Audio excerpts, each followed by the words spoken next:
Hello दोस्तों, क्या हाल चाल? सब बढ़िया। स्वागत है आपका एजुकेशन बाबा जी में। मैं हूं अभिषेक कुमार और आज हम लेकर के आए हैं केमिकल रिएक्शंस एंड इक्वेशंस का लेक्चर नंबर 3। इस लेक्चर में हम एनसीईआरटी को लाइन बाय लाइन डिटेल में पढ़ेंगे और उसे समझेंगे। लेक्चर के बाद तुम्हें नोट्स डिस्क्रिप्शन में मिल जाएंगे और उस नोट्स में तुम्हें कुछ इम्पोर्टेंट क्वेश्चंस मैं दे दूंगा जो कि तुम्हें घर में लेक्चर के बाद तुम्हें होमवर्क के रूप में उसे सॉल्व करना है और सॉल्व करने के बाद तुम कमेंट में नीचे डन लिखोगे। ठीक है, तो आओ बिना देरी किए स्टार्ट करते हैं। तो लास्ट लेक्चर में हमने यहाँ तक बात करी थी। आज हम स्टार्ट करने वाले हैं इसके आगे। तो अगर तुमने अभी तक लास्ट लेक्चर नहीं देखा है तो जल्दी से जाके लास्ट लेक्चर देखो, मैंने लिंक डिस्क्रिप्शन में डाल रखा है। तो आओ बढ़ते अपने टॉपिक के ऊपर। क्या कहता है, let us try to balance the following chemical equation. ये जो केमिकल इक्वेशन है अब हम इसे बैलेंस करने की कोशिश करते हैं। ठीक, अब आते हैं नेक्स्ट पेज के ऊपर। तो स्टेप 1 क्या कहता है, to balance a chemical equation first draw boxes around each formula. Do not change anything inside the boxes while balancing the equation. Chemical equation को बैलेंस करने के लिए बॉक्सेस को ड्रॉ करो हर एक प्रत्येक फॉर्मूले में। फॉर एग्जांपल यहाँ देखो Fe के ऊपर बॉक्स ड्रॉ किया गया है। Do not change anything inside the boxes while balancing the equation. जब हम इक्वेशन बैलेंस करेंगे ना तो फिर बॉक्स के अंदर कुछ चेंज नहीं करना है। ठीक है, अब स्टेप 2 देखते क्या कहता है कि list the number of atoms in different elements present in the unbalanced equation 1.5 number of atoms different element जो कि प्रेजेंट है अनबैलेंस्ड इक्वेशन में उसको लिस्ट करो, मीन्स उसका लिस्ट बनाओ। ठीक है, जो कि यहाँ पे हमने बना रखा है। ठीक है, क्या कह रहा है, एलिमेंट जैसे कि Fe है, number of atoms in reactant और LHS साइड सेकेंड वाले रो में है, number of atoms in product और RHS साइड थर्ड वाले रो में है। ठीक है, Fe का रिएक्टेंट साइड में 1 एटम है और प्रोडक्ट साइड में 3 एटम है। ठीक है, हाइड्रोजन का वैसे ही रिएक्टेंट साइड में 2 है, प्रोडक्ट साइड में 2 है। ऑक्सीजन का रिएक्टेंट साइड में 1 है, प्रोडक्ट साइड में 4 है। ठीक है, अब स्टेप 3 के ऊपर आते हैं। क्या कहता है step 3, it is often convenient to start balancing with the compound that contains maximum number of atoms। जो maximum number of atom contain करता है उसको सबसे पहले बैलेंस करना सुविधाजनक होगा। ठीक है, इट में भी रिएक्टेंट और अ प्रोडक्ट, ये रिएक्टेंट भी हो सकता है, प्रोडक्ट भी हो सकता है। In that compound select the element which has the maximum number of atoms. उस कंपाउंड में सेलेक्ट करो कि मैक्सिमम नंबर ऑफ एटम्स किस में है। Using this criteria we select Fe3O4 and the element oxygen in it. इस criteria को follow करके हम Fe3O4 को सेलेक्ट किए और जो एलिमेंट सेलेक्ट किए हैं इसमें वो है ऑक्सीजन, क्योंकि ऑक्सीजन यहाँ पे ऑक्सीजन का 4 एटम है। ठीक है, there are 4 oxygen atom on the RHS and only 1 oxygen in LHS। Oxygen जो है ना RHS साइड में 4 है और LHS साइड में 1 ही है। अब ऑक्सीजन एटम को बैलेंस करने के लिए मैंने कलर चेंज कर दिया है। ठीक है, अब ऑक्सीजन एटम को बैलेंस करने के लिए हम क्या करेंगे, तो हम वापस से लिस्ट करते हैं।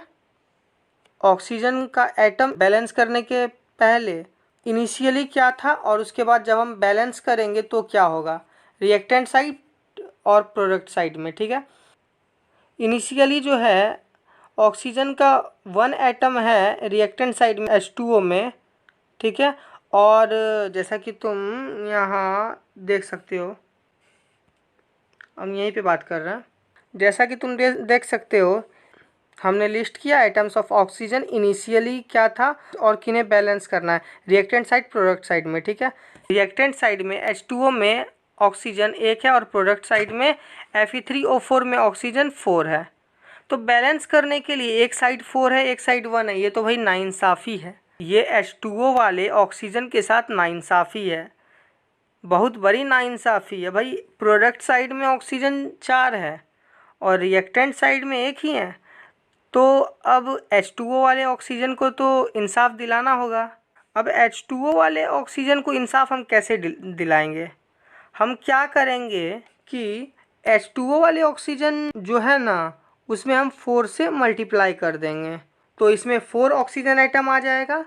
इसमें ऑलरेडी 4 है तो इसको हम 1 से मल्टीप्लाई कर देंगे। अब आगे देखते हैं क्या कहता है। ठीक, टू इक्वलाइज द नंबर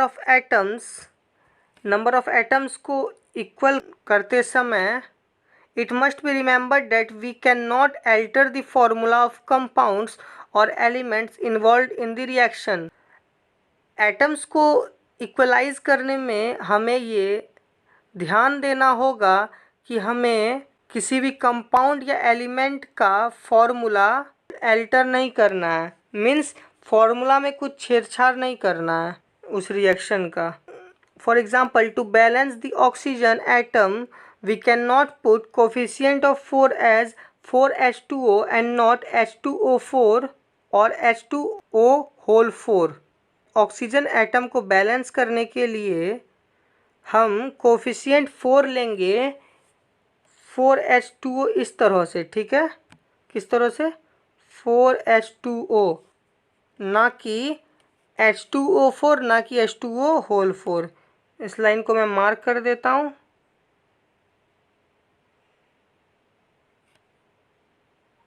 हो रहा है। अरे सर, क्यों मार्क कर रहे हो? हमें फिर बाद में इसे पढ़ना होगा। ओए होए होए। ठीक है, अरे ये कहाँ से आ गया भाई साहब? ओ भाई साहब, अच्छा रहने दो, तुम देख लेना। ठीक, आगे बढ़ते हैं। Fe plus 4H2O to Fe3O4 plus H2 partially, ये जो है ना पार्शियली बैलेंस्ड इक्वेशन है। ठीक है, अब स्टेप 4 में आते हैं। ठीक, स्टेप 4 क्या कहता है? Fe and H atom are still not balanced. Iron और हाइड्रोजन एटम जो है ना, वो अभी तक बैलेंस्ड नहीं हुए हैं। Pick any of these element to proceed further. आगे की प्रक्रिया के लिए इन दोनों में से किसी एक एलिमेंट को उठाना होगा। Let us balance hydrogen atom in the partially balanced equation. इस पार्शियली बैलेंस्ड इक्वेशन में हाइड्रोजन एटम को बैलेंस करते हैं। ठीक है, to equalise the number of hydrogen atom make the number of molecules of hydrogen as 4 on the RHS। तो देखो, reactant side में हाइड्रोजन जो है 4H2O हो गया। अब तो 4H2O जो है 4 2 जो होगा आपका वो 8 हो जाएगा। ठीक, अब 4 2 जो 8 होगा तो रिएक्टेंट साइड में हाइड्रोजन 8 है और प्रोडक्ट साइड में हाइड्रोजन आपका 2 है। ठीक है, ये इनिशियली बता रहा हूँ मैं। अब बैलेंस करना पड़ेगा। अब यहाँ हाइड्रोजन के साथ प्रोडक्ट साइड में नाइंसाफ़ी हो रही है। पिछले जो हमने ऑक्सीजन को बैलेंस किया उसमें रिएक्टेंट साइड में ऑक्सीजन के साथ नाइंसाफ़ी हो रही थी, जिसको हमने मीन्स मैंने और तुम लोगों ने मिलकर उसे इंसाफ दिलाई थी। और अब यहाँ पे हाइड्रोजन को प्रोडक्ट साइड में इंसाफ चाहिए, तो हम क्या करेंगे? इसको 4 से मल्टीप्लाई कर देंगे। ठीक है, तो भाई अब ये हो गया। रिएक्टेंट साइड में भी 8 एटम हाइड्रोजन का और प्रोडक्ट साइड में भी 8 एटम हाइड्रोजन का। ठीक, द इक्वेशन वुड बी, तो इक्वेशन कुछ इस तरह से बन गया। Fe plus 4H2O to Fe3O4 plus 4H2। अब ये भी क्या है? Partially balanced equation. अब कैसे? अब आयरन तो बैलेंस्ड, Fe तो अभी तक बैलेंस्ड नहीं हुआ है। ठीक है, तो अब नेक्स्ट पेज पे आते हैं। अब Fe को कैसे बैलेंस्ड करना है? अब स्टेप 5 क्या कहता है? Examine the above equation and pick up the third element which is not balanced. अब इक्वेशन को एग्जामिन करो और पिक करो कौन सा एलिमेंट बैलेंस्ड नहीं है। भाई उसमें हमारा 3 ही एलिमेंट था, एक हाइड्रोजन, एक ऑक्सीजन और एक आयरन। ऑक्सीजन को हमने पहले बैलेंस्ड कर दिया। कैसे? पहले ऑक्सीजन के साथ नाइंसाफ़ी हो रही थी और हमने उसको इंसाफ दिलाया रिएक्टेंट साइड में। फिर हाइड्रोजन के साथ प्रोडक्ट साइड में नाइंसाफ़ी हो रही थी, फिर हमने उसे वहाँ इंसाफ दिलाया। अब आया आयरन की बारी, ठीक है। इनिशियली आयरन रिएक्टेंट साइड में 1 है और प्रोडक्ट साइड में 3 है, ठीक है। तो बैलेंस करने के लिए रिएक्टेंट साइड में 3 से मल्टीप्लाई करेंगे, क्योंकि यहाँ नाइंसाफ़ी हो रही है और प्रोडक्ट साइड में ऑलरेडी 3 है। तो इसमें अगर तुम चाहो तो आत्मा की शांति के लिए तुम प्रोडक्ट साइड में तुम 1 से मल्टीप्लाई कर सकते हो, आत्मा की शांति के लिए, ठीक है, वरना उसकी कोई ज़रूरत नहीं है। ठीक है सर, हम आत्मा की शांति कर लेंगे, हा हा हा। अब आगे पढ़ाइए। To equalise Fe we take 3 atoms of Fe on LHS side. Iron को इक्वलाइज करने के लिए हम आयरन के 3 एटम को left hand side means reactant side में लेंगे। तो हमने यहाँ ले लिया। अब देखो, अब ये बताओ कि ये इक्वेशन बैलेंस्ड है। Fe का यहाँ पे 3 एटम है और इधर भी Fe का 3 एटम है। हाइड्रोजन यहाँ 4 2 8 है और हाइड्रोजन यहाँ भी 4 2 8 है। अब ऑक्सीजन यहाँ 4 है और यहाँ ऑक्सीजन भी 4 है। तो भाई हम कह सकते हैं कि हमारा ये इक्वेशन बैलेंस्ड हो चुका है। अब स्टेप 6 क्या कहता है? Finally to check the correctness of the balanced equation we count the number of atoms of each element on both sides of equation, जो भी हमने कर लिया। अब ये बकवास सा लाइन क्या कहता है? ये बकवास सा लाइन कहता है कि चेक करने के लिए कि तुमने अभी तक इक्वेशन को बैलेंस किया या फिर नहीं किया, तुम नंबर ऑफ एटम्स काउंट करो हर एक एलिमेंट का रिएक्टेंट और प्रोडक्ट साइड में, क्या वो इक्वल आ रहा है। अगर इक्वल आएगा तो वो इक्वेशन बैलेंस्ड है। तो हमने अभी अभी करके पहले ही बता दिया है, ठीक है।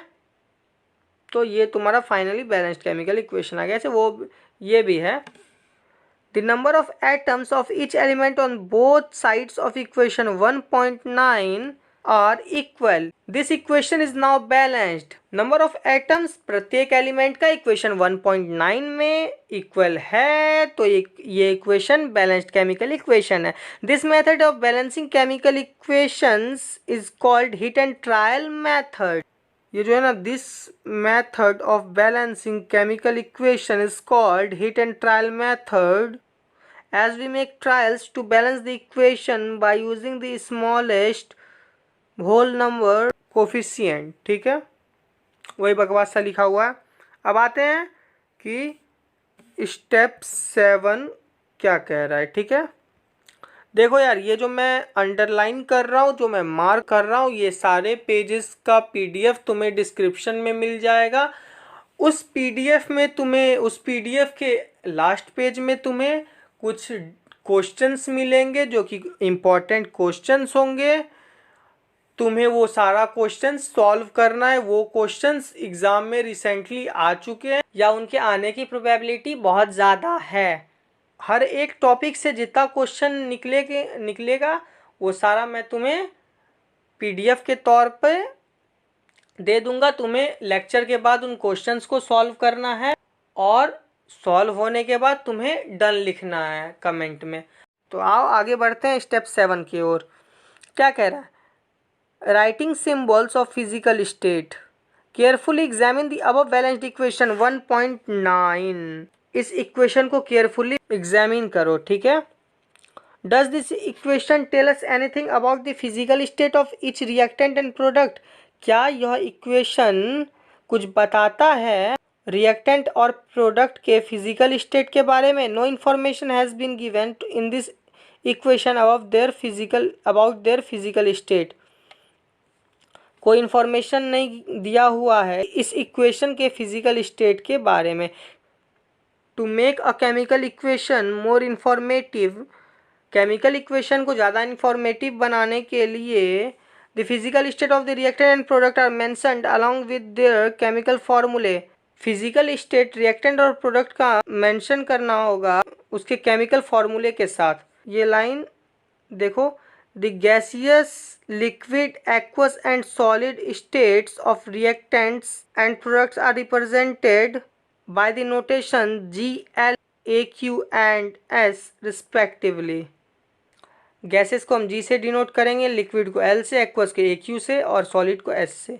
यही बकवास सा लिखा हुआ है। The word equation AQ is written if the reactant and product is present as the solution of water. ये भी थोड़ा इम्पोर्टेंट है। द बैलेंस्ड इक्वेशन 1.9 बिकम्स, तो बैलेंस्ड इक्वेशन 1.9 कुछ ऐसा हो जाएगा। 3Fe सॉलिड के फॉर्म में, 4H2O गैस के फॉर्म में। ये रिएक्टेंट साइड का हमने बात किया। प्रोडक्ट साइड में Fe3O4 सॉलिड के फॉर्म में, 4H2 गैस के फॉर्म में। ठीक है। Note that the symbol G is used with H2O is to indicate that in this reaction water is used in the form of steam. यहाँ जो G symbol है ना H2O के साथ, वो इंडिकेट कर रहा है कि इस रिएक्शन में वाटर जो है ना वो स्टीम के फॉर्म में यूज हुआ है। ठीक। Usually physical state are not included in a chemical equation unless it is necessary to specify them. Sometimes the reaction conditions such as temperature, pressure, catalyst, etc. for the reaction are indicated above and or below the arrow of the equation. ये जो हम arrow देते हैं reaction में, कुछ certain condition में, कुछ reactions में ये कंडीशंस जो होता है ना, कुछ रिएक्शंस में ये कंडीशंस टेम्परेचर, प्रेशर, कैटलिस्ट वगैरह का या तो अबव दिया जाता है इस एरो के, या तो बिलो दिया जाता है इस एरो पे। इस इक्वेशन 1.11 में प्रेशर लिया है 340 atm का, ये अबव दी एरो है। अब इक्वेशन 1.12 में सनलाइट और क्लोरोफिल है। सनलाइट अबव दी एरो है और क्लोरोफिल बिलो दी एरो है। ठीक है। Using this steps can you balance equation 1.2 given in the text earlier. भाई साहब, इस स्टेप्स की मदद से क्या तुम इक्वेशन 1.2 जो कि नेक्स्ट पेज में गिवन है, तुम उसे बैलेंस कर लोगे? चलो भाई बैलेंस करते हैं, आते हैं अब नेक्स्ट पेज के ऊपर। इसे मैं नहीं करूँगा, ये तुम करोगे। ये सारा कुछ तुम्हारा होमवर्क क्वेश्चन में इंक्लूड हो जाएगा। मैं PDF में देखता हूँ, अगर इनमें से अगर कुछ अच्छे अच्छे क्वेश्चंस मिले तो मैं उन्हें डाल दूंगा, वरना तुम्हें ये सारा कुछ 3 जो क्वेश्चंस है ये सारा सॉल्व करना है। अगर इसमें अगर तुम्हें दिक्कत आए तो तुम नीचे कमेंट कर देना, मैं एक एक्स्ट्रा वीडियो क्वेश्चंस का ही बना लूँगा और उस वीडियो में सारे क्वेश्चंस मैं डिस्कस कर दूंगा NCERT के। अरे सर, हम तो कमेंट करने में बहुत माहिर हैं, आप देखो कैसे हम लेक्चर ख़त्म होने के बाद कमेंट कर देते हैं। हा हा हा। तो टाइप्स ऑफ केमिकल रिएक्शंस हम नेक्स्ट लेक्चर में बात करेंगे। तो तब तक के लिए बाय बाय।